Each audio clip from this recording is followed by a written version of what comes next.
साथियों, डीलेड प्रथम सेमेस्टर और तृतीय सेमेस्टर का एग्ज़ाम फॉर्म आ चुका है और आज जो है 17 अगस्त है और 19 अगस्त से फॉर्म जो है भरा जाएगा और 30 अगस्त तक ये फॉर्म चलेगा। तो आप सभी भर लीजिएगा। और आप सभी के लिए बता दें, बहुविकल्पी कंप्लीट हो चुका है, अतिलघुत्तरी कंप्लीट हो चुका है, 2-3 सब्जेक्ट बचा हुआ है, इसको भी कंप्लीट कर देंगे। समावेशी शिक्षा साथियों ऐसा विषय है जिसमें बैक बहुत तगड़ा लगता है और मैं देख भी पा रहा हूँ कि आप सभी ने पहला पार्ट तो देखा है लेकिन दूसरा और तीसरा पार्ट नहीं देखा है। इम्पॉर्टेंट है, मैं फिर सजेशन दे रहा हूँ कि गलती मत कीजिएगा। एक सब्जेक्ट लगने का मतलब है कि 6 महीने 7 महीने पीछे चले जाते हैं, ठीक है? और वैकेंसी आती है तो देख ही पा रहे हैं किस प्रकार से होता है, तो ऐसा ना करिए। और बैक जो है एग्जामिनर जानबूझ करके भी लगाता है, मैं ये भी बता रहा हूँ। टॉपर स्टूडेंट का बैक लग जाता है। तो आप अच्छे से पढ़िए और अच्छे से लिख करके आइए। चलिए हम लोग जो है पढ़ना स्टार्ट करते हैं। यहाँ पर पहला प्रश्न दिए गए है, शिवाजी की राजधानी कहाँ थी? तो शिवाजी की राजधानी जो है रायगढ़ है। दूसरा प्रश्न है, संस्कृत के प्रसिद्ध विद्वान पंडित जगन्नाथ किस मुगल शासक के राजनीतिक राजकवि थे? तो ये जो है शाहजहां। अगला देखेंगे, अगला जो क्वेश्चन है, क्वेश्चन संख्या 3, भारत में आने वाले यूरोपीय शक्तियों का क्रम लिखिए। सबसे पहले पुर्तगाल आए थे 1498 में, फिर डच 1605 में, फिर अंग्रेज आए 1608 में, डेनिश आया 1620 में और फ्रांसीसी जो है 1664 में आए थे। प्रश्न संख्या 4 है, एस्किमो जनजाति की बिना पहिए की गाड़ी किस नाम से जानी जाती है? तो एस्किमो जनजाति की बिना पहिए की गाड़ी को स्लेज के नाम से जाना जाता है। प्रश्न संख्या 5 है, विश्व की कौन सी जलवायु केवल उत्तरी गोलार्ध में पाई जाती है? तो ये जो पाई जाती है महाद्वीप जलवायु मुख्य रूप से उत्तरी गोलार्ध में पाई जाती है। और हाँ साथियों, लाइक शेयर सब्सक्राइब कर लीजिएगा जल्दी से जल्दी, ठीक है? सभी साथी जल्दी से कर लीजिएगा और शेयर भी कर दीजिएगा। चलिए आगे बढ़ते हैं। प्रश्न संख्या 6 है, राज्यसभा का सभापति कौन होता है? तो राज्यसभा का जो आ, राष्ट्रपति राज्यसभा के पदेन सभापति होता है। कौन होता है? तो राष्ट्रपति, ठीक है। आइए अगला क्वेश्चन देखिएगा। प्रश्न संख्या 7 है, समवर्ती सूची में आने वाले 2 विषय के नाम लिखिए। या ऐसा भी पूछा गया है कि समवर्ती सूची में आने वाले 4 विषय के नाम बताइए। तो 4-6 याद होना चाहिए, जिसमें से 1-2 तो लिख ही ले जाएंगे। चिकित्सा हो गए, शिक्षा हो गए, धार्मिक संस्थाएं हो गए, उद्योग हो गए। समवर्ती सूची का मतलब है साथियों कि वह केंद्र सरकार और राज्य सरकार दोनों जो है इस इनमें जो समवर्ती सूची है, चिकित्सा, शिक्षा, धार्मिक संस्थाएं, इन सभी के बारे में जो है कानून बना सकती है। प्रश्न संख्या 8 है, उच्च न्यायालयों के न्यायाधीशों की नियुक्ति कौन करता है? तो राष्ट्रपति करते हैं। प्रश्न संख्या 9 है, उत्तर प्रदेश सरकार की आय के 2 स्रोतों का उल्लेख कीजिए। तो उत्तर प्रदेश की आय के 2 प्रमुख स्रोत है। पहला है वस्तु एवं सेवा कर, जीएसटी से राजस्व का हिस्सा, और दूसरा है राज्य आबकारी शुल्क, अर्थात शराब आदि पर जो है ये कर लगाया जाता है, ठीक है। जीएसटी जो है वस्तु पर लगाया जाता है। प्रश्न संख्या 10 है, पुरंदर संधि की जो है 2 शर्तें लिखी है। तो पुरंदर संधि जो हुई थी उनकी 2 शर्तें कौन कौन थी? पहला था किले समर्पण करना, ठीक है, और मनसबदारी सैन्य सहायता थी, ठीक है। जो शर्त थी पुरंदर संधि की कि किले समर्पण और मनसबदारी और सैन्य सहायता थी, मतलब सैनिक सहायता देना था। अगला है प्रश्न संख्या 11। यहाँ पर पूछा गया है, रैयतवाड़ी प्रथा से आप क्या समझते हैं? तो उत्तर है, रैयतवाड़ी प्रथा ब्रिटिश भारत में 1820 में थॉमस मुनरो और कैप्टन रीड द्वारा मुख्य रूप से मद्रास और बॉम्बे प्रेसिडेंट में लागू की गई राजस्व, ठीक है, भू राजस्व प्रणाली थी। इसमें सरकार बिना माध्यम से सीधे किसानों से कर वसूल कर सकती थी। मतलब कोई जो है वो नहीं था, सीधे जो है सरकार जो है किसानों से जो है जो टैक्स लगता है वो वसूल करती थी, ठीक है। इसको रैयतवाड़ी बोलते हैं। अगला जो है प्रश्न संख्या 12 है, पूछा गया चिपको आंदोलन किससे संबंधित है। तो आप सभी जानते हैं कि चिपको आंदोलन जो है ये मुख्य रूप से वनों की कटाई को रोकने के लिए जो है किया जाता है, पर्यावरण संरक्षण से संबंधित है। यह जो है 1970 के दशक में उत्तराखंड के चमोली जिले से शुरू हुआ एक हिंसक आंदोलन था। ठीक है।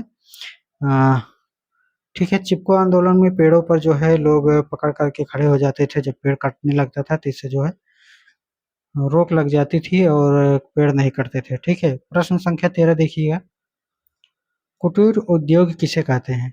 तो कुटीर उद्योग छोटे पैमाने के उद्योग हैं जो मुख्य रूप से घर पर परिवार के सदस्यों एवं स्थानीय कारीगरों द्वारा पारंपरिक औजारों और कम पूंजी के साथ चलाए जाते हैं। ठीक, ये कुटीर उद्योग का मतलब है कि जो छोटे व्यवसाय हैं घरों के, जैसे कि जो पालन होती है, कुक्कुट पालन, ठीक है, मछली पालन, और तो ये तमाम प्रकार की जो छोटे छोटे हैं उद्योग होते हैं। ठीक है, समूह जिसको चला दिया जाता है। ठीक है, तो ये सभी चीजें। अगला है प्रश्न संख्या है 14, जैवमंडल किसे कहते हैं। जैवमंडल पृथ्वी का वह संकीर्ण क्षेत्र है जहाँ स्थलमंडल, जलमंडल और वायुमंडल मिलकर जीवन को संभव बनाते हैं। आइए आगे देखते हैं अगला क्वेश्चन, क्वेश्चन संख्या 15, और यहाँ पर पूछा गया है चौसा का युद्ध किसके माध्यम हुआ। तो ये हुमायूं और शेरशाह के बीच जो है चौसा का युद्ध हुआ था। ठीक है।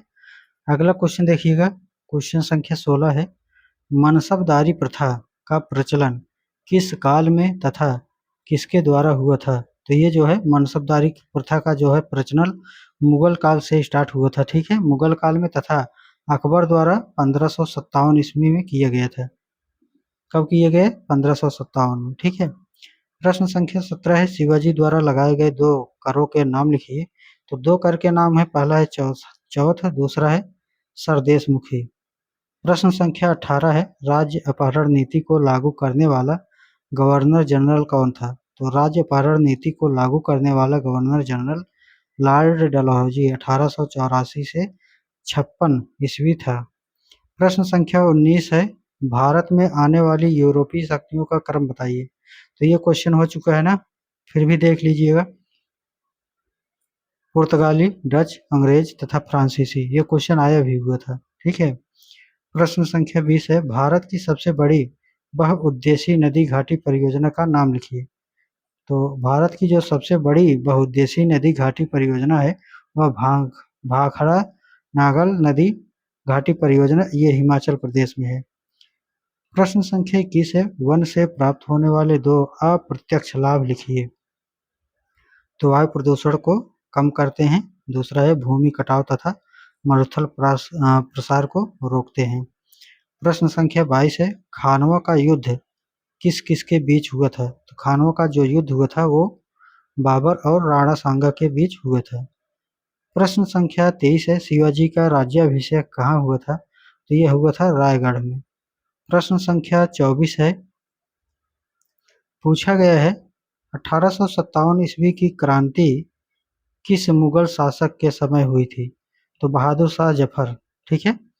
अगला है प्रश्न संख्या 25, भारत में अंग्रेज और फ्रांसीसियों के मध्य संघर्ष के कोई 2 कारण लिखिए। तो अंग्रेज फ्रांसीसी शत्रुता, अंग्रेज फ्रांसीसी एक दूसरे को अपना शत्रु समझते थे। ठीक, अंग्रेज और फ्रांसीसी जो है अपने एक दूसरे को शत्रु समझते थे। प्रथम कर्नाटक युद्ध में यह शत्रुता गहरी हो गई। यद्यपि प्रथम युद्ध समाप्त हो गया था, किंतु वे एक दूसरे को नीचे दिखाने तथा नुकसान पहुंचाने का बराबर प्रयत्न करते रहे। प्रथम कर्नाटक युद्ध में उनको कुछ भी नहीं मिल पाया था, इससे उनको निराशा हुई। इस निराशा को आशा में बदलने का दोनों ही पक्ष प्रयत्न करते रहे। परिणामस्वरूप कर्नाटक युद्ध की स्थिति पैदा हो गई। मतलब कि जो है द्वितीय युद्ध जो है यहाँ पर कर्नाटक में स्टार्ट हो गया, मतलब कि जो है बन गया पूरी तरीके से, ये अब हो जाएगा तब हो जाएगा। ठीक है।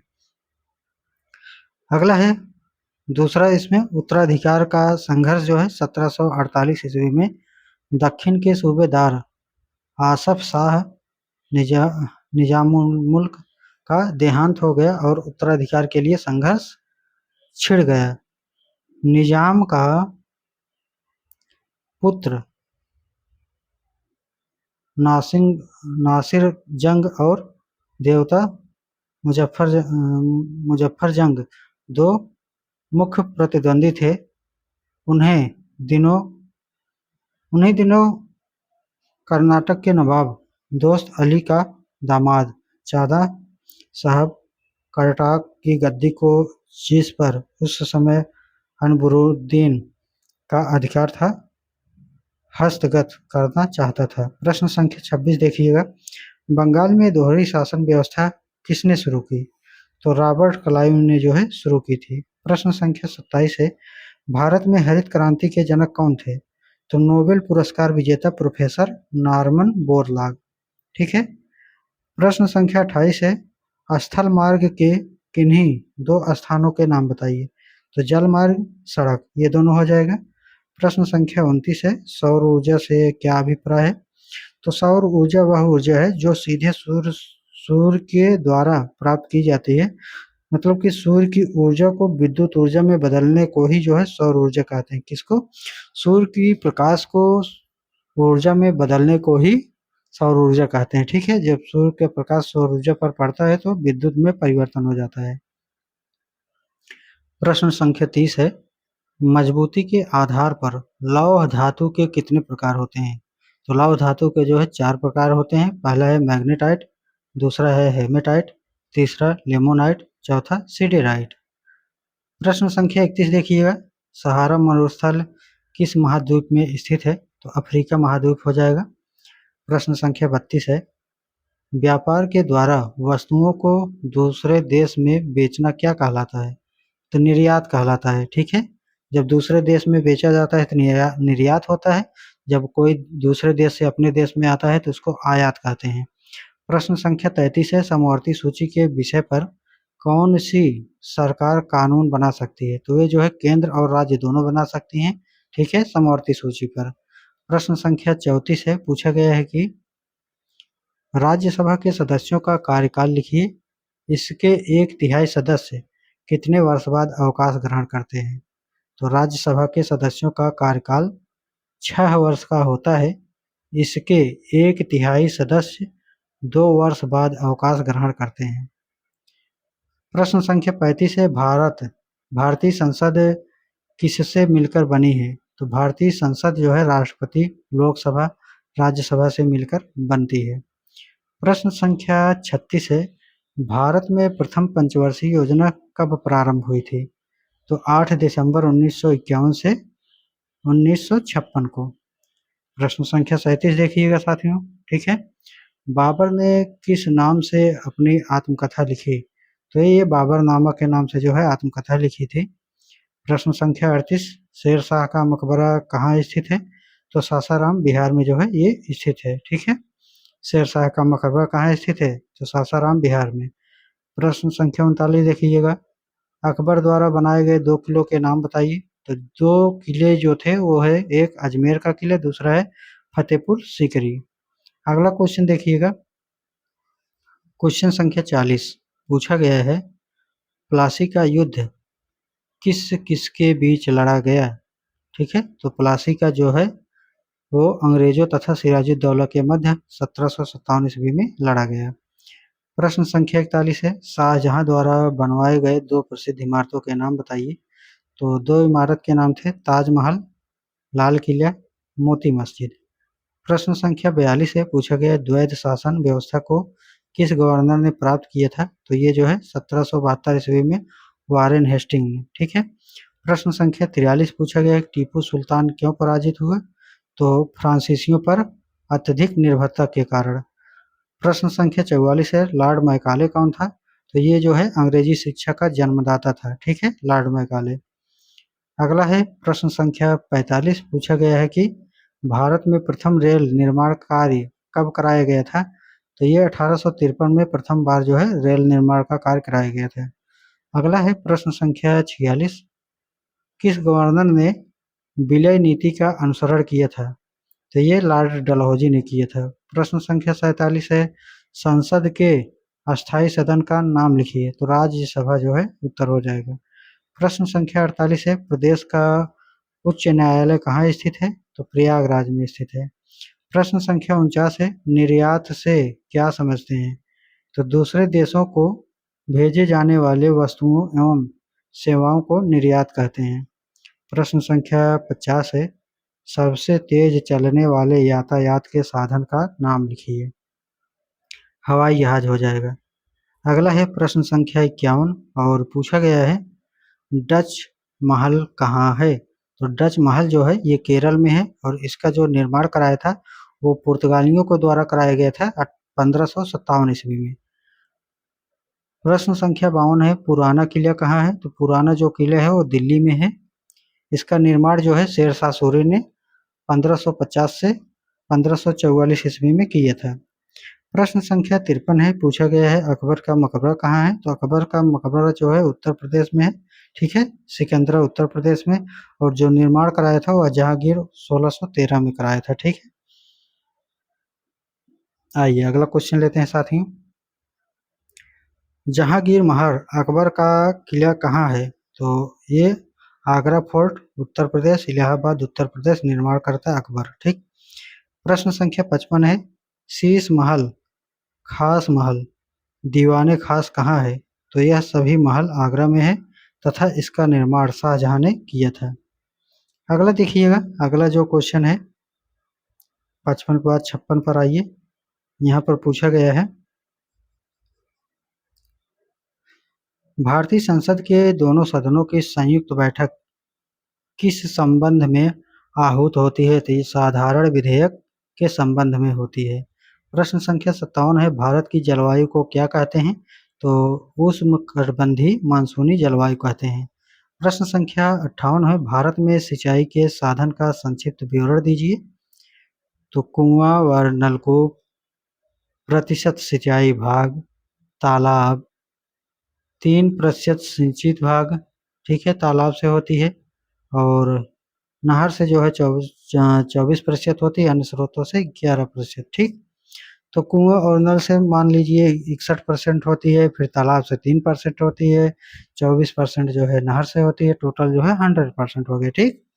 आइए प्रश्न संख्या 59 है, विश्व का सर्वाधिक सिंचित वाले क्षेत्र वाला देश कौन सा है?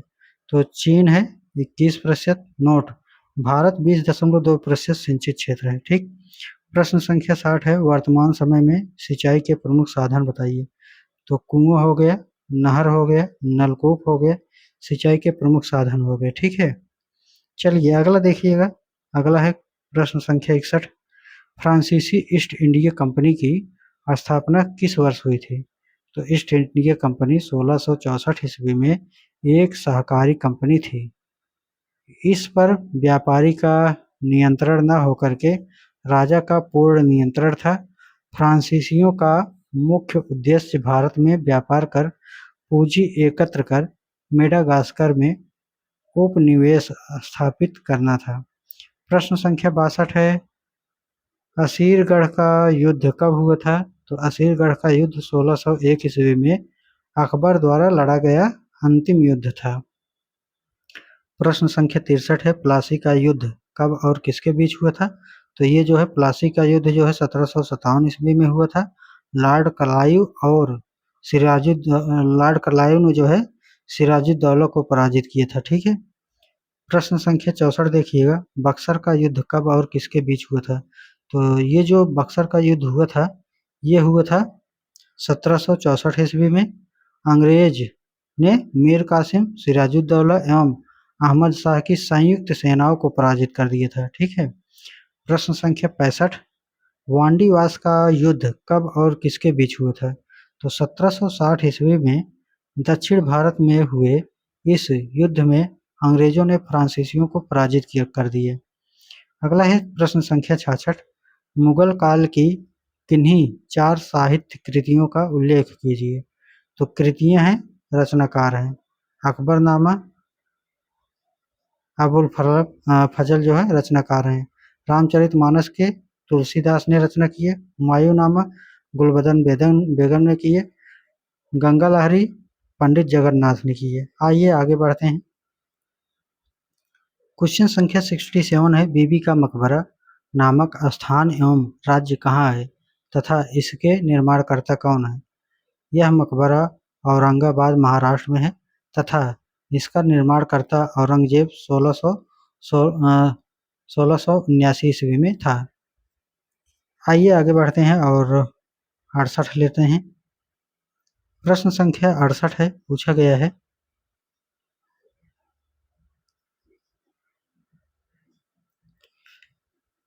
आराम बाग की स्थापना किस शासक ने की थी? तो बाबर ने आगरा उत्तर प्रदेश में 1526 ईस्वी में इसकी स्थापना की थी।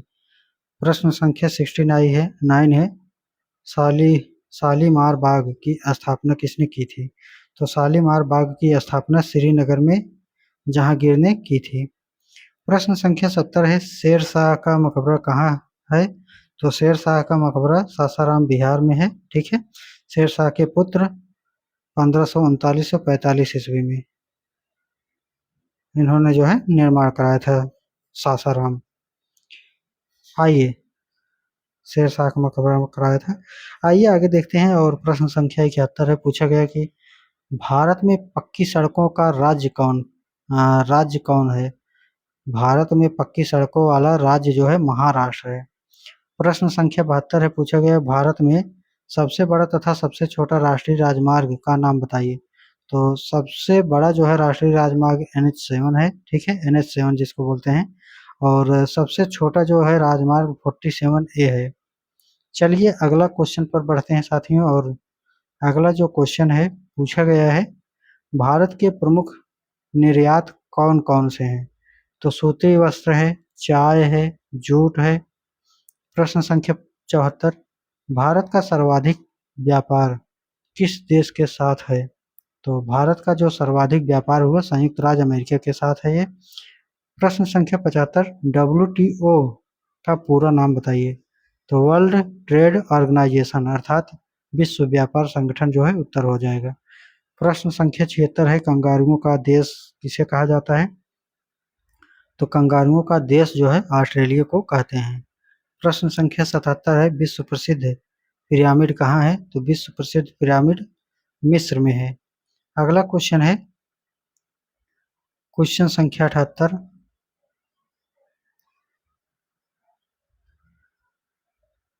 दुनिया की छत किसे कहते हैं? तो दुनिया की छत तिब्बत के पठार को कहते हैं। प्रश्न संख्या 79 है, यूरेशिया से आप क्या समझते हैं? तो एशिया महाद्वीप के पश्चिम में यूरोप महाद्वीप है। यूरोप तथा एशिया को मिलाकर यूरेशिया कहा जाता है।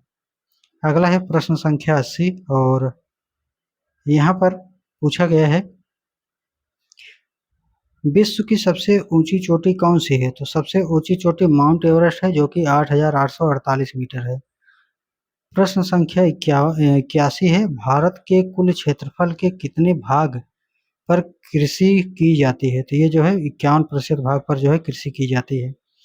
प्रश्न संख्या 82 है, पूछा गया है कि अभ्रक उत्पादन में भारत का विश्व में स्थान बताइए। तो अभ्रक प्रथम स्थान पर है, जो कि राजस्थान में 51% है। ठीक है, राजस्थान में 51% है और प्रथम स्थान पर है।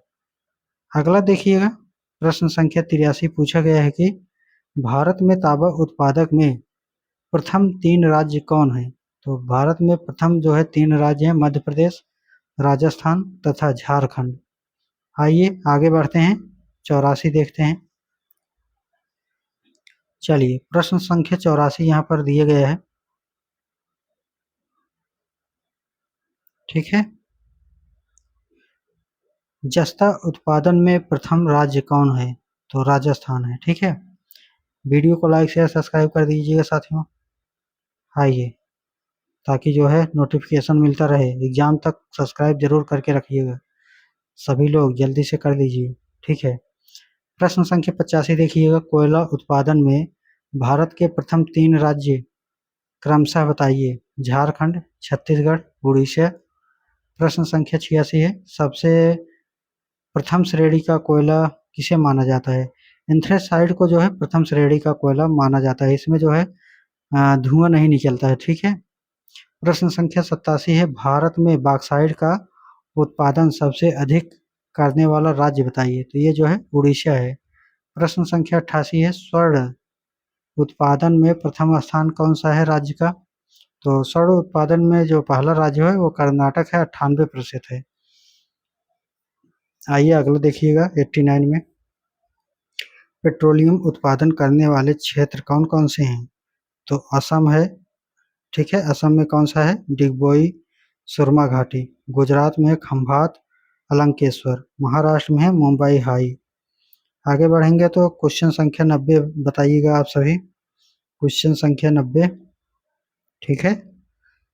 भारत में सबसे अधिक सड़कों वाला राज्य का नाम बताइए। तो महाराष्ट्र हो जाएगा। प्रश्न संख्या 91 है, संसद का संयुक्त अधिवेशन कौन बुलाता है? तो संसद का संयुक्त अधिवेशन राष्ट्रपति बुलाता है, ठीक है। प्रश्न संख्या 92 है, संयुक्त अधिवेशन राष्ट्रपति द्वारा किन किन स्थितियों में बुलाया जा सकता है, स्पष्ट करें। जब कोई विधेयक एक सदन से पारित होने के बाद दूसरे सदन में जाए और यदि एक दूसरे सदन द्वारा विधेयक स्वीकार कर दिया गया हो। दूसरा, विधेयक पर किए जाने वाले संशोधनों के बारे में दोनों सदन अंतिम रूप से असहमत हो गए हों। तीसरा, दूसरे सदन को विधेयक प्राप्त होने की तारीख से उसके द्वारा विधेयक पारित किए बिना 6 माह से अधिक बीत गए हों। अगला क्वेश्चन देखिएगा, क्वेश्चन संख्या 93 है और पूछा गया है, संयुक्त अधिवेशन की अध्यक्षता किसके द्वारा जारी की गई है? तो लोकसभा अध्यक्ष के द्वारा जो है यह अधिवेशन जारी की गई, ठीक है। प्रश्न संख्या 94 देखिएगा, जितने भी साथी हैं बने रहिएगा लास्ट तक, ठीक है। एग्जाम नजदीक आ चुका है। क्वेश्चन संख्या 94 है, क्या धन विधेयक के संबंध में लोकसभा का निर्माण अंतिम होता है? हाँ। प्रश्न संख्या 95 है, धन विधेयक के संबंध में संयुक्त अधिवेशन की व्यवस्था की जा सकती है? नहीं। प्रश्न संख्या 96 है, प्रथम लोकसभा अध्यक्ष कौन थे? तो ये जो है जीवी मावलंकर थे, ठीक है। आइए अगला देखते हैं, 97 क्वेश्चन संख्या लेते हैं और यहाँ पर जो है पूछा गया है, वर्तमान में भारत में कितने उच्च न्यायालय हैं? तो 25 उच्च न्यायालय हैं। प्रश्न संख्या 98 है, उच्च न्यायालय के न्यायाधीशों के पद की योग्यता लिखिए। तो वह भारत का सबसे पहले तो भारत का नागरिक होना चाहिए और उसकी आयु जो है 62 वर्ष से ज़्यादा नहीं होना चाहिए। प्रश्न संख्या 99 है, आयकर किसे कहते हैं? तो उत्तर है, यह प्रत्यक्ष कर है जो व्यक्तियों की आय पर लगाया जाता है। यह सर्वप्रथम 1950 में लगाया गया था। व्यक्तिगत आय का कुल भाग कर मुक्त रहता है। प्रश्न संख्या 100 है, प्रत्यक्ष कर किसे कहते हैं? उदाहरण सहित बताइए। तो उत्तर हो जाएगा, प्रत्यक्ष कर वह कर है जिसको वही व्यक्ति देता है जिस पर यह कर लगाया जाता है, जैसे आय कर, निगम कर, भूमि कर, ठीक है। जिस पर लगाया जाता है केवल वही देता है। प्रश्न संख्या 101 है, पूछा गया है प्रवाल भित्ति किसे कहते हैं? 1 मिनट रुकिएगा, क्वेश्चन पहले देख लें, ठीक है। प्रवाल भित्ति किसे कहते हैं?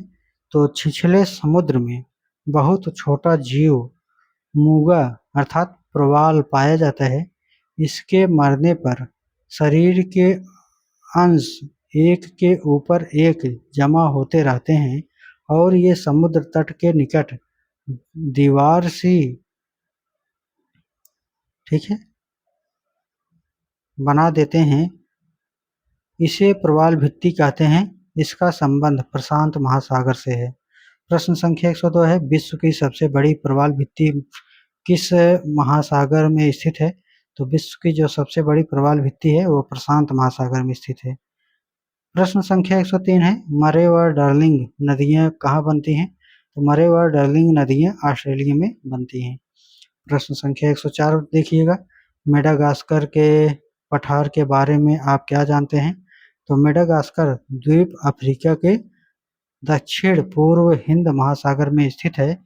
इस द्वीप के मध्यवर्ती भाग पठारी है, इसे मेडागास्कर पठार कहा जाता है। अगला क्वेश्चन है, यहाँ पर दिए गए है, टाइगा वन किसे कहते हैं? तो टाइगा वन को सदाबहार वन भी कहा जाता है। इस वन के वृक्षों की पत्तियां नुकीली होती हैं। प्रश्न संख्या 106 है, टुंड्रा वन किसे कहते हैं? तो टुंड्रा वन बर्फ से ढका रहता है। गर्मी में यहाँ मांस तथा लाइकेन उगते हैं। प्रश्न संख्या 107 है, भारत का सबसे ऊंचा पर्वत शिखर कौन सा है? तो माउंट के टू गार्डविन ऑस्टिन 8611 मीटर है। हिमालय पर्वत दुनिया का सबसे ऊंचा पर्वत है। ठीक है। प्रश्न संख्या 108 है, भारत में संचार के दो साधनों के नाम लिखिए। तो समाचार पत्र, दूरदर्शन, ये दोनों हो जाएंगे। प्रश्न संख्या 109 है, राज्यसभा तथा लोकसभा के सदस्यों की आयु सीमा बताइए। तो राज्यसभा के सदस्यों की आयु सीमा 30 वर्ष तथा इससे अधिक हो सकती है, तथा लोकसभा के सदस्यों की आयु 25 वर्ष तथा इससे अधिक हो सकती है। तो आगे बढ़ेंगे, अगला जो है क्वेश्चन संख्या लेंगे, और यहाँ पर क्वेश्चन संख्या देखिएगा 110। यहाँ पर पूछा गया है कि संसद का कौन सा सदन अस्थायी होता है जिसको भंग नहीं किया जा सकता है? तो ये जो है राज्यसभा है, इसको भंग नहीं किया जा सकता है। प्रश्न संख्या 111, राज्यसभा धन विधेयक को कितने समय तक अपने पास रोक सकती है? तो जो धन विधेयक होता है उसको अधिकतम 14 दिनों तक अपने पास रोक सकती है। ठीक है।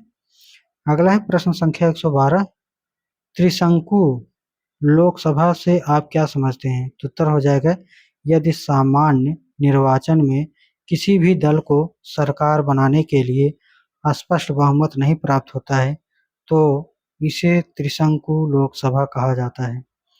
प्रश्न संख्या 113 है, योजना आयोग के स्थान पर गठित नीति आयोग का पदेन अध्यक्ष कौन होता है? तो नीति आयोग का पदेन अध्यक्ष प्रधानमंत्री होता है। आइए आगे बढ़ते हैं, अगला क्वेश्चन है प्रश्न संख्या 114। पूछा गया है कि मंत्रिपरिषद के बारे में बताइए। तो भारतीय संविधान के अनुच्छेद 74 के अनुसार राष्ट्रपति को उनके कार्यों के संपादन व सलाह देने हेतु एक मंत्रिपरिषद होती है। मंत्रिपरिषद का प्रधानमंत्री होता है। मंत्रिपरिषद सामूहिक रूप से लोकसभा के प्रति उत्तरदायी होता है। ठीक। 115 देखिएगा, पूछा गया है कि मंत्रिमंडल का निर्माण कैसे होता है। ठीक। तो मंत्रिमंडल का जो निर्माण होता है वह प्रधानमंत्री तथा कैबिनेट मंत्री को मिला करके जो है बनता है। प्रश्न संख्या 116, राष्ट्रपति किसकी सलाह पर लोकसभा को भंग कर सकता है? तो राष्ट्रपति जो है प्रधानमंत्री की सलाह पर लोकसभा को जो है भंग कर सकता है।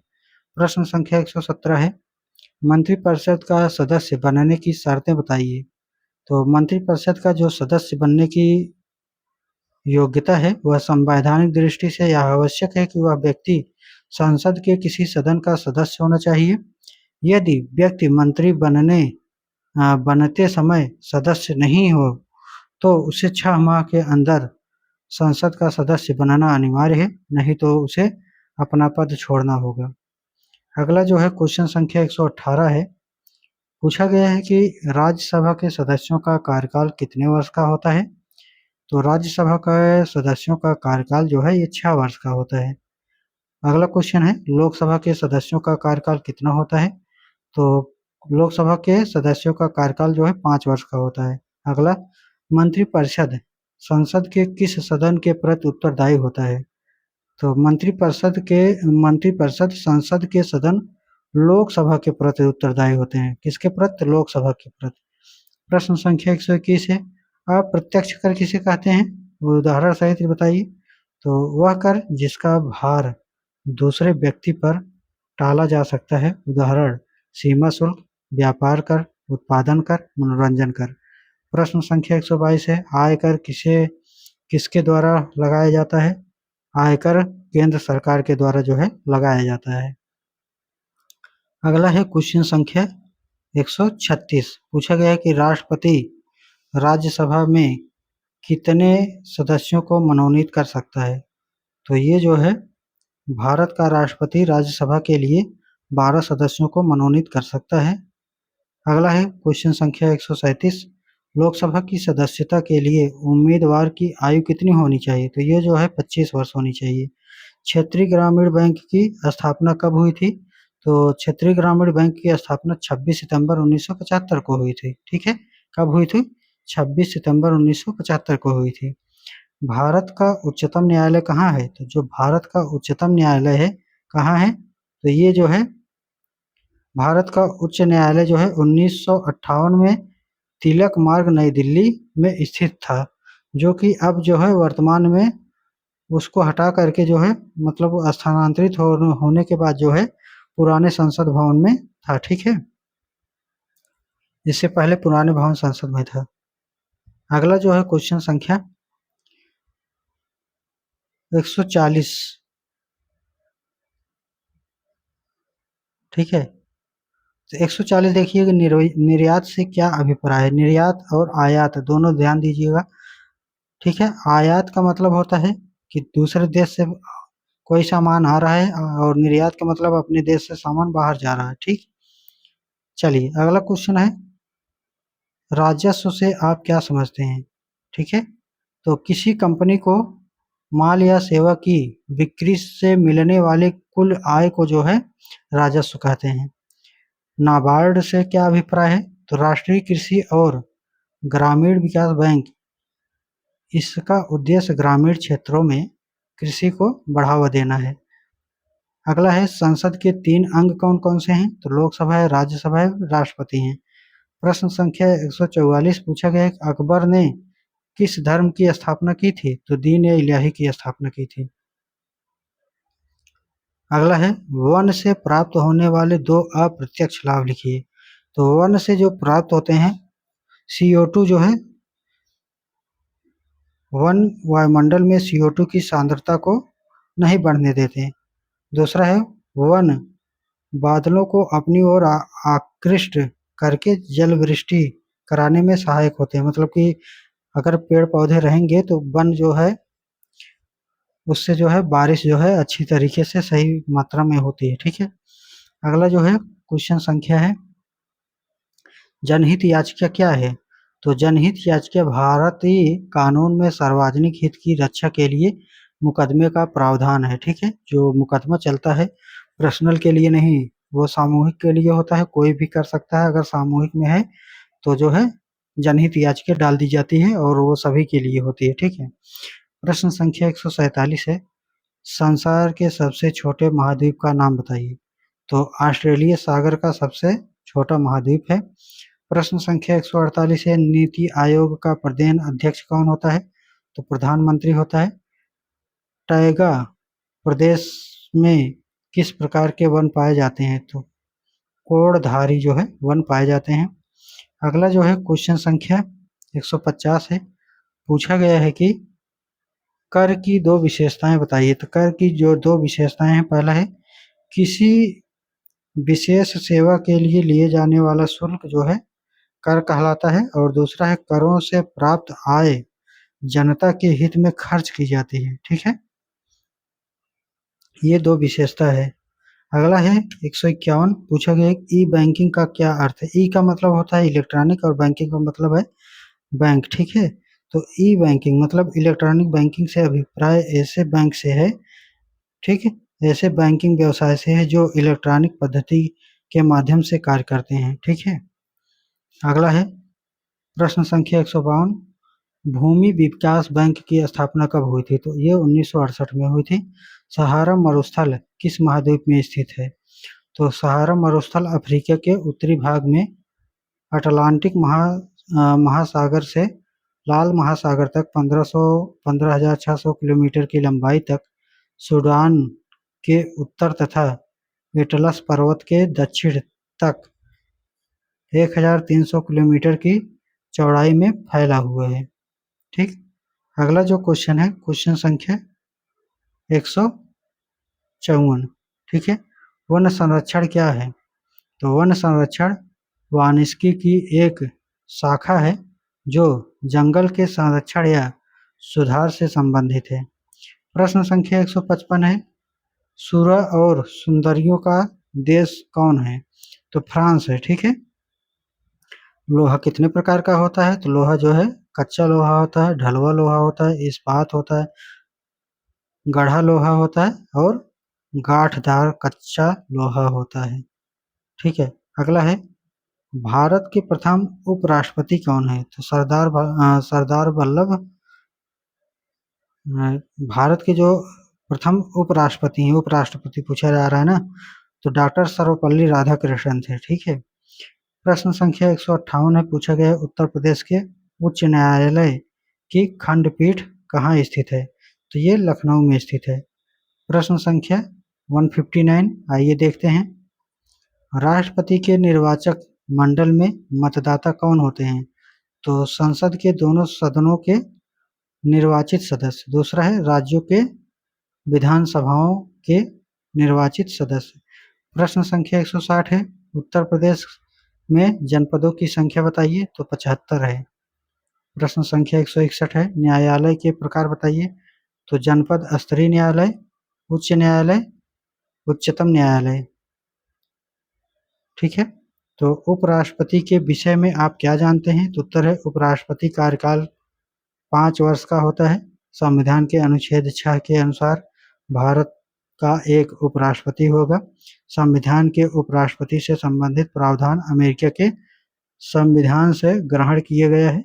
भारत का उपराष्ट्रपति राज्यसभा तथा प्रधान सभापति होता है, ठीक है।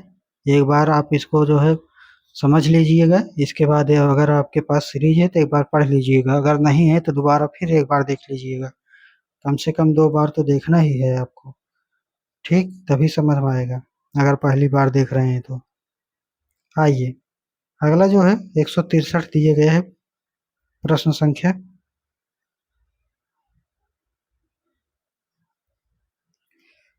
जेबी वीटो शक्ति के बारे में आप क्या समझते हैं?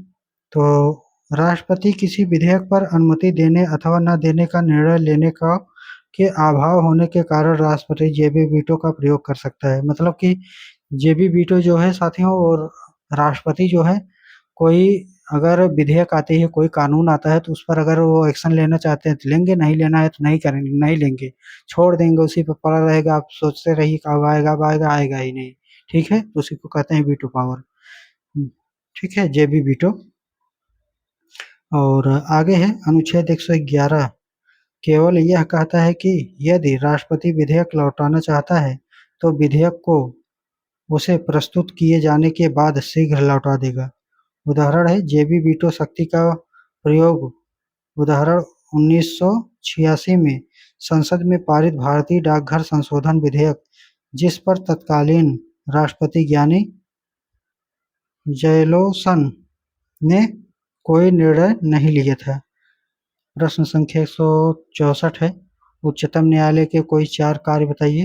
तो पहला जो कार्य है मूल अधिकारों का रक्षा करना। दूसरा है संविधान को संरक्षण प्रदान करना। तीसरा है उच्चतम न्यायालय अपने निर्णयों पर पुनर्विचार कर सकता है। उच्चतम न्यायालय में उच्च न्यायालय के निर्णय के विरुद्ध संवैधानिक मामले, दीवानी मामले आदि की अपील सुनी जा सकती है, ठीक। अगला देखिएगा, प्रश्न संख्या 165, उच्च न्यायालय का कार्य बताइए। तो उच्च न्यायालय जो होता है, यहाँ पर पहला दिए गए है अपने अधीनस्थ न्यायालय की पत्रवालियों को मंगाकर जांच करना। दूसरा है अधीनस्थ न्यायालयों की कार्यप्रणाली संबंधित नियमों को बना सकता है। प्रश्न संख्या 166, लोक अदालत किसे कहते हैं? तो लोक अदालत विवादों को समझौते के जरिए सुलझाने का एक वैकल्पिक मंच है। इसे जन अदालत भी कहते हैं। प्रश्न संख्या 167 है, भारत में प्रथम पंचवर्षीय योजना कब प्रारंभ हुआ? तो भारत में प्रथम पंचवर्षीय योजना 1951 में शुरू की गई, ठीक। और प्रश्न संख्या 168 है, भारतीय रिजर्व बैंक का राष्ट्रीयकरण कब किया गया था? तो ये जो है 1 जनवरी 1947 ईस्वी को किया गया था।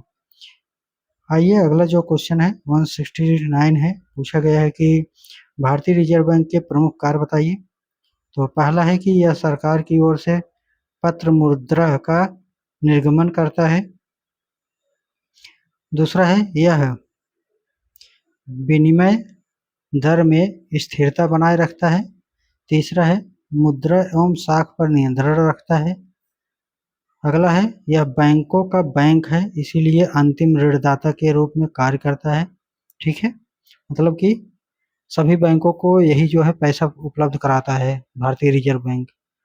और अगला है यह बैंकों को समाशोधन गृह की सुविधाएं प्रदान करता है। प्रश्न संख्या 170, भारत की मौद्रिक नीतियों की नियंत्रण कौन है? तो भारतीय रिजर्व बैंक है। प्रश्न संख्या 171 है, भारत में विदेशी विनिमय पर नियंत्रण कौन सा बैंक करता है? तो भारत में विदेशी विनिमय पर नियंत्रण रिजर्व बैंक ऑफ इंडिया करता है। प्रश्न संख्या 172 है, पूछा गया प्रेरी कहाँ का घास का मैदान है? तो ये जो है उत्तरी अमेरिका का है। ठीक है। प्रश्न संख्या 173 है, संसार का सबसे बड़ा महाद्वीप कौन सा है? तो संसार का जो सबसे बड़ा महाद्वीप है वो एशिया में है। ठीक है। अगला देखिएगा, अगला क्वेश्चन है 174। ठीक है। पूछा गया है कि राष्ट्रपति का कार्यकाल कितने समय तक होता है? तो 5 साल के लिए होता है। भारत के प्रथम राष्ट्रपति का नाम तो राजेंद्र प्रसाद है। अगला है भारत के मुगल वंश की नींव किस शासक द्वारा डाली गई? तो बाबर के द्वारा। शेर शाह के बचपन का नाम बताइए? तो फरीद था। अकबर के कार्यकाल में आमिल का क्या कार्य था? तो राजस्व वसूल करता था। 179 है, पूछा गया है जहांगीर द्वारा लिखी गई आत्मकथा का नाम था? तो तुझके जहांगीरी थी। अगला है क्वेश्चन संख्या 180, पूछा गया है अकबर ने किन किन पर्यटक स्थलों का निर्माण किया था? तो जो अकबर हैं, आइए देखते हैं। अकबर द्वारा बनवाए गए भवनों में हिंदू तथा फारसी कला शैली के दर्शन होते हैं। भवन निर्माण में अकबर ने लाल पत्थर का आधिकारिक प्रयोग करवाया। आगरा स्थिर लाल किला 1565 ईस्वी में जो 15 वर्ष में बनकर तैयार हुआ। लाहौर का किला, इलाहाबाद का किला 1583 में, अटल का किला 1581 में, फतेहपुर सिकरी, दीवाने खाज, कोषागार, पंचमहल, जोधाबाई महल आदि का निर्माण जो है कराया था। फतेहपुर सिकरी में अनेक छोटे छोटे इबादत खाने, शिफा खाना, जनाना बाग, जनाना रास्ता, मीना बाजार, नौबत खाना, हवा महल, टोडरमल का महल, हिरन मीनार आदि अनेक भवन का निर्माण कराया। प्रश्न संख्या 181 है, पूछा है बाबर का जन्म कब हुआ था? तो बाबर का जन्म जो है 14 फरवरी 1483 में हुआ था। पानीपत का प्रथम युद्ध कब और किसके बीच हुआ था?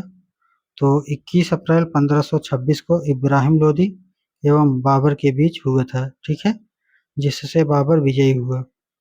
आगे है 183 और पूछा गया है कि खानवा का युद्ध कब और किसके बीच हुआ था? तो ये हुआ था 17 मार्च 1527 ईस्वी को राणा सांगा एवं बाबर के बीच जो है ये हुआ था, जिसमें बाबर विजयी हो गया था और इसको गाजी की उपाधि मिली। 184 देखिएगा, चंदेरी का युद्ध कब और किसके बीच हुआ था? तो 29 जनवरी 1528 ईस्वी को मेहनदी राय एवं बाबर के बीच हुआ, जिसमें बाबर विजयी हुआ। प्रश्न संख्या 185 है, मुगल काल के प्रमुख बंदरगाहों का उल्लेख कीजिए।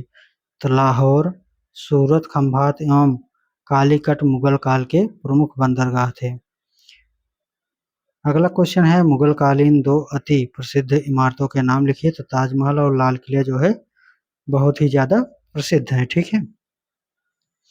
अगला क्वेश्चन पर चलते हैं। क्वेश्चन संख्या यहाँ पर 187 है और पूछा गया है मनसबदारी प्रथा एवं पर्दा प्रथा का प्रचलन किस काल में हुआ था? तो ये जो है ये दोनों प्रथाएं जो हैं मुगल काल में आया हुआ था, प्रचलित हुआ।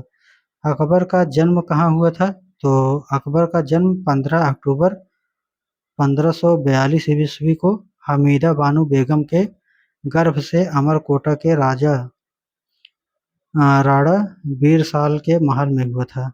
ठीक है। अगला क्वेश्चन है, पानीपत की दूसरी लड़ाई कब और किसके बीच हुई थी? तो पानीपत की दूसरी लड़ाई 5 नवंबर 1556 ईस्वी को अकबर और हेमू के मध्य हुई थी। अगला क्वेश्चन दिए गए हैं, हल्दी घाटी का युद्ध कब और किसके बीच हुआ था? तो हल्दी घाटी का युद्ध 18 जून 1576 ईस्वी को मेवाड़ के शासक महाराणा प्रताप तथा अकबर के बीच हुआ था। आइए आगे देखते हैं। अगला क्वेश्चन 191 है। पूछा गया है कि अकबर के दरबार के प्रसिद्ध चित्रकार कौन हैं? तो अकबर के दरबार के प्रसिद्ध चित्रकार जो है अब्दुस समद थे। महाराणा प्रताप की मृत्यु कब हुई थी? तो 57 वर्ष की आयु में 19 फरवरी 1597 ईस्वी को हुई थी। अगला है, दीन ए इलाही धर्म स्वीकार करने वाला प्रथम एवं अंतिम हिंदू शासक कौन था? तो बीरबल था। अगला है, अकबर के शासनकाल के प्रमुख गायक कौन थे? तो अकबर के शासनकाल के प्रमुख गायक तानसेन, बाज बहादुर, बाबा रामदास एवं बैजू बावरा थे। अगला है, अंटार्कटिका की खोज में गए भारतीय दल में कुल कितने सदस्य थे? तो 21 जो है सदस्य थे।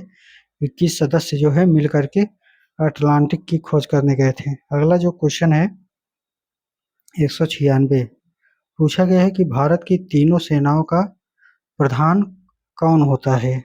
तो ये जो है राष्ट्रपति होता है। ठीक है। स्थल सेना, जल सेना, वायु सेना, तीनों का। बाबरनामा किसके द्वारा लिखी गई है? तो बाबरनामा जो है बाबर की आत्मकथा की कृति है। ठीक है।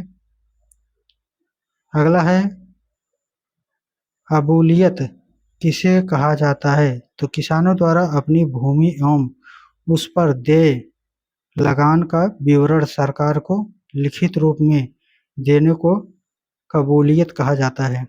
अगला देखिएगा 199 पर पहुंच चुके हैं और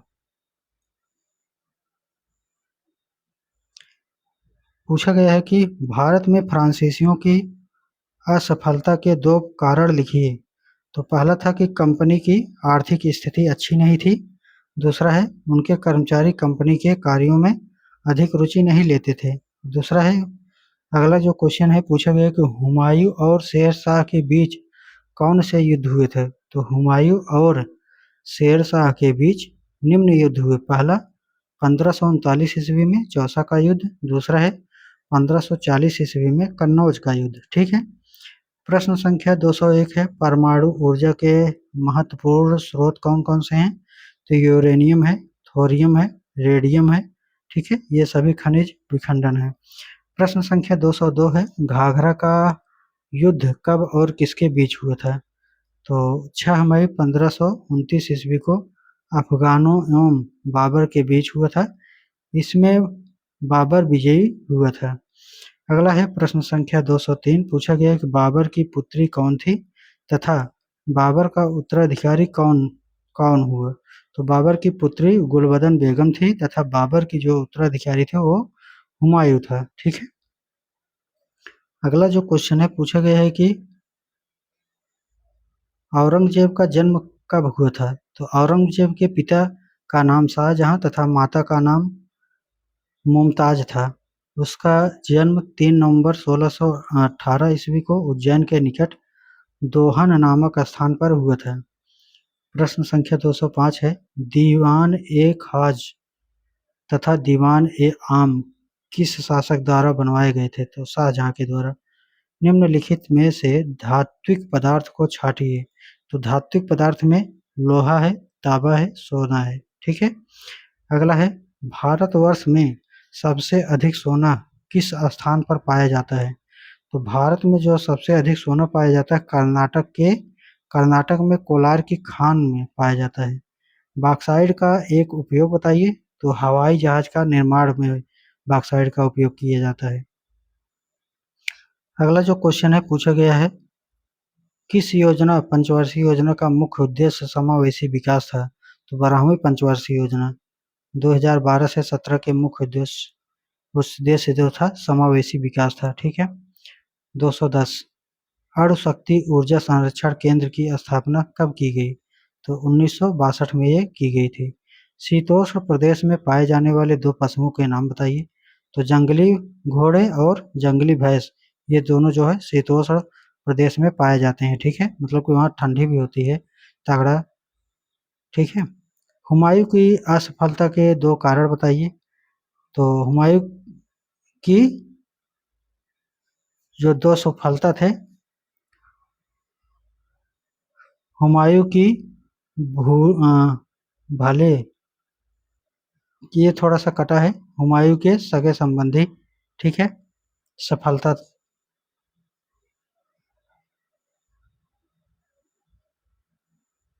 आइए आगे बढ़ते हैं। अगला जो क्वेश्चन है यहाँ पर दिए गए है, पूछा गया है कि औरंगजेब ने दक्षिण भारत में किन राज्यों पर आक्रमण किया था? तो बीजापुर तथा गोलकुंडा में। प्रश्न संख्या 215 है, भारत ने अंग्रेजों और फ्रांसीसियों के बीच संघर्ष के दो कारण लिखिए। तो भारत में व्यापारिक स्पर्धा तथा दूसरा है अंग्रेज तथा फ्रांसीसियों की राजनीतिक महत्वाकांक्षाएं। प्रश्न संख्या 216 है, अस्थायी बंदोबस्त के दो लाभ लिखिए। तो अस्थायी बंदोबस्त के जो दो लाभ हैं उनमें से पहला है, इसमें कंपनी के तथा लोगों के आर्थिक हितों की अधिक रक्षा हुई, और दूसरा है इससे राज्य को एक निर्धारित आय निश्चित समय पर प्राप्त हो जाती थी, चाहे पैदावार हो या ना हो। ठीक है। अगला जो है प्रश्न संख्या 217 है, लॉर्ड विलियम बेंटिक के चार सामाजिक सुधार लिखिए।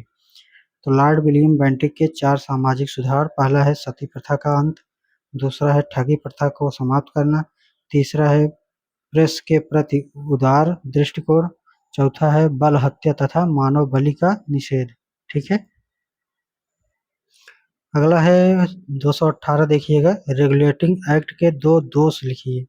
ठीक है। तो दो दोष देखिएगा, पहला है गवर्नर जनरल का परिषद की दया पर निर्भर होना, दूसरा है सर्वोच्च न्यायालय का अस्पष्ट क्षेत्राधिकार।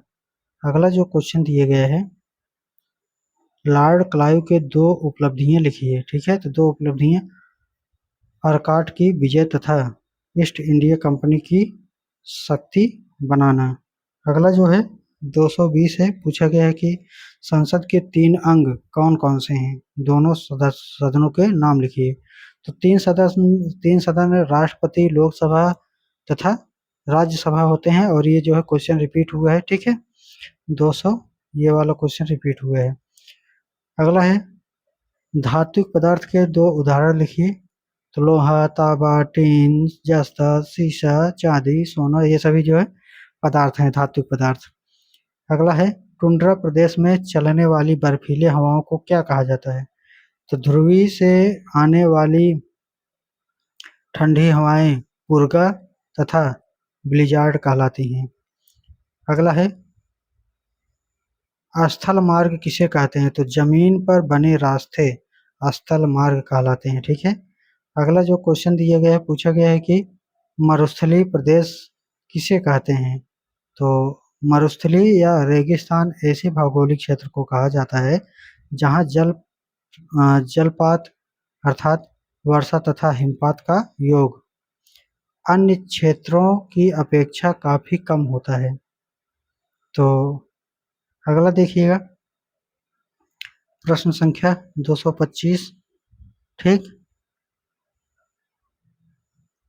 पूछा गया है कोयला खनिज तेल किस प्रकार के खनिज पदार्थ हैं? तो अधात्विक हैं। ठीक है। प्रश्न संख्या 226, सदाबहार वन किसे कहते हैं?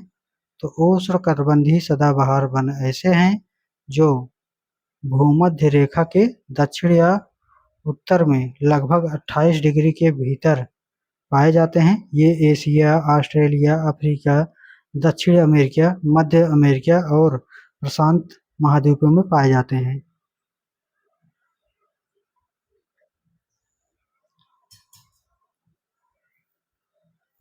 आइए आगे बढ़ते हैं साथियों। लाइक शेयर सब्सक्राइब कर लीजिएगा सभी साथी जितने भी हैं, और शेयर ज़रूर से ज़रूर कर दीजिएगा, ठीक है। आइए हम आगे बढ़ते हैं, और अगला क्वेश्चन है, भारत का प्रथम नागरिक कौन है? तो भारत का जो प्रथम नागरिक होता है वो राष्ट्रपति होता है, ठीक है। प्रश्न संख्या 228 है, संसदनात्मक व्यवस्था किसे कहते हैं? तो उत्तर है संसदीय शासन प्रणाली वह प्रणाली होती है जिसमें विधायिका का कार्यपालिका पर नियंत्रण होता है, कार्यपालिका विधायिका के प्रति उत्तरदायी होता है, कार्यपालिका की नियुक्ति विधायिका से होती है तथा विधायिका के विश्वास रहने तक ही पदासीन रहती है, ठीक है। तो अगला जो क्वेश्चन दिया गया है, पूछा गया कि राज्यसभा के कितने सदस्यों को राष्ट्रपति द्वारा मनोनीत किया जाता है?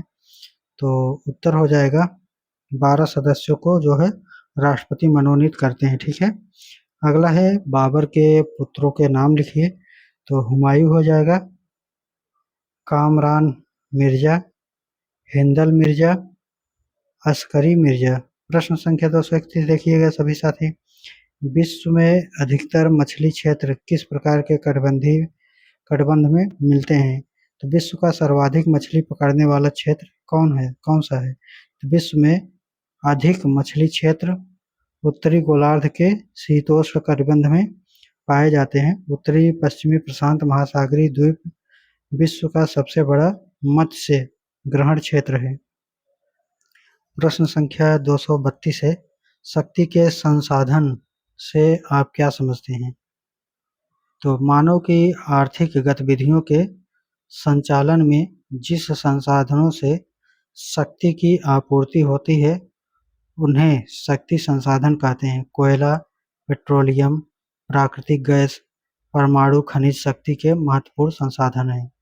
अगला है प्रश्न संख्या 233, पूछा गया है, राष्ट्रपति राज्यसभा में 12 सदस्य किन क्षेत्रों से मनोनीत करता है? तो राष्ट्रपति राज्यसभा में 12 सदस्य साहित्य, कला, विज्ञान, सहकारिता तथा शिक्षा आदि के क्षेत्रों से मनोनीत करता है।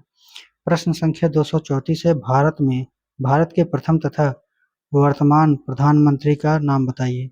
तो भारत के प्रथम प्रधानमंत्री पंडित जवाहरलाल नेहरू थे तथा वर्तमान प्रधानमंत्री श्री नरेंद्र मोदी हैं। अगला है, केंद्रीय मंत्रिपरिषद का कार्यकाल क्या है? तो संविधान में केंद्रीय मंत्रिपरिषद की व्यवस्था की गई है।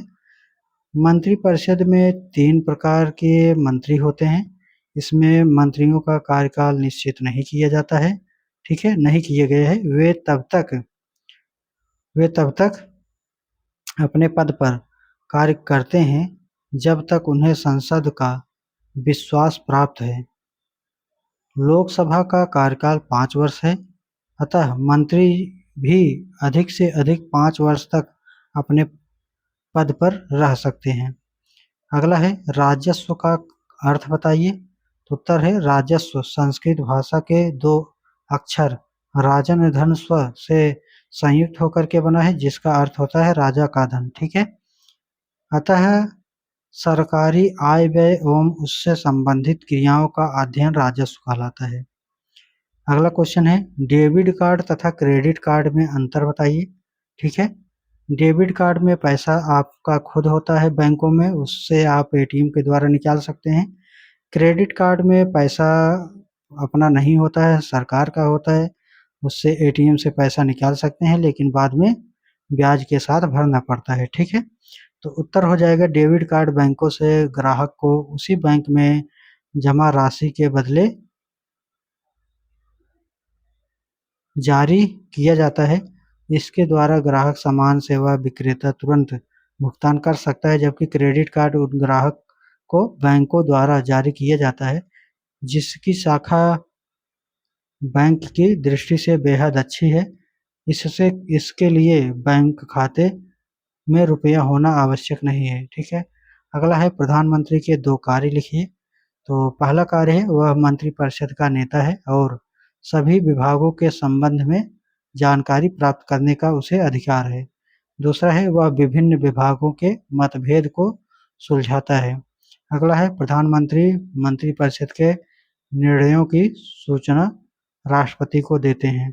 अगला है उच्च न्यायालय के 2 कार्य लिखिए। तो उच्च न्यायालय के निचले अदालतों की अपील और रिट याचिका भारत के संविधान के अनुच्छेद 236 के तहत होता है।